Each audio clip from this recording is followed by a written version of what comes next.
All right, guys, one of my staples here. This is Shilajit resin Chaga coffee. How many of you are starting your day off with something like this, something abundant in nutrients and minerals? Our body requires 90 essential nutrients. Are you making sure that on a daily basis you are consuming things that are ensuring an adequate flow of these vital constituents that are responsible for your well-being, your longevity, your health, your energy levels, you name it? Again, this is Chaga, Shilajit resin coffee.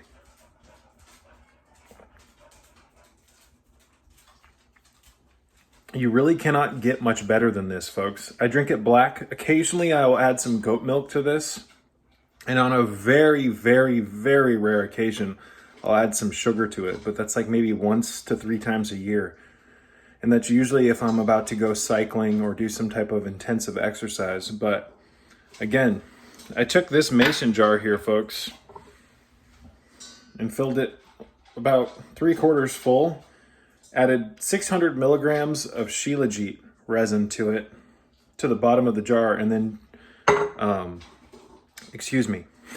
I put 3 200 milligram tablets of Shilajit in this jar and then filled it 3/4 full with my Chaga coffee, and I let it sit for like 2 hours so it all dissolved.